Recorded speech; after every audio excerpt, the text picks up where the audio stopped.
Rains, roofs, and regret. I'm sure a lot of us are going through that right now. El Paso has seen an unprecedented amount of rain in the last 2 months. We only average like 9 inches of rain a year.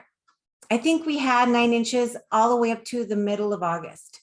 And let's not even talk about the roads right now, right? So what does that have to do with real estate? Well, a lot of people in El Paso don't see a lot of rain and therefore don't do a lot of maintenance on their roofs, because if there's not a leak, there's not a problem, right?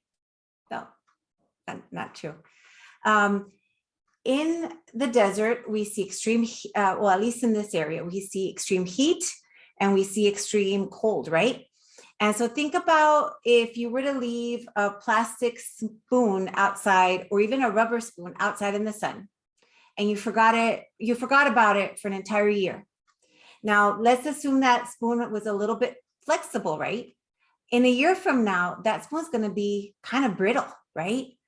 And so the roofing materials that are used on the roof, the tar that they use on the penetrations, what's a penetration? So, for example, let's say that this is your, oh, perfect, we'll use this. It has a little house on it. Let's say this is your roof, right? And you have chimney that sticks out, or you have the pipes from the water heater or exhaust from, the stove or whatever. All those things that stick out are called penetrations, right? So anything that creates a hole in a roof is going to create a possibility right around where that thing sticks out for a leak. So when roofs are put on a home, they usually put the tar and the granules around all the penetrations to seal around those issues. Sometimes you have, let's get this other example, a roof that's not just, like two things like that. Maybe it's got two different levels like that, right? So where this part meets this part is also a potential area for a leak, okay?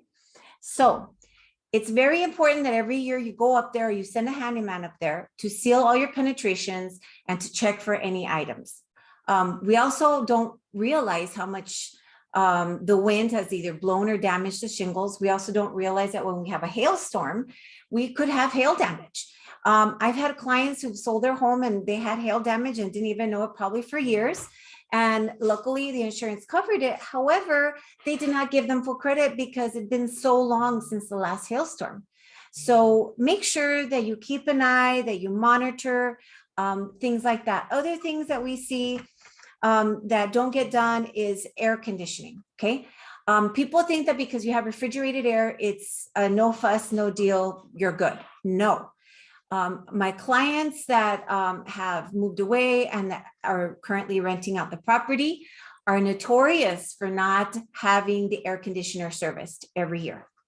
Now, if you have a property manager, that usually is part of what they do. Sometimes they do overlook having that taken care of. But I've had so many sellers come back to me who got mad at their property manager or didn't believe in paying the 10% a month on the rent or 15 or whatever the charge is. And they just do it themselves from a distance. Well, the problem with that is no maintenance, no preventive maintenance is done on the property, right? The roof is not sealed or checked on. The air conditioner isn't serviced. Filters aren't being changed out. I've seen air conditioning units burn out because the tenant isn't changing out the filters regularly, or the owner is.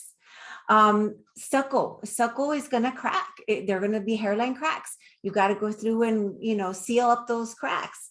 Windows need to get lubricated. They need to be opened and closed and cleaned.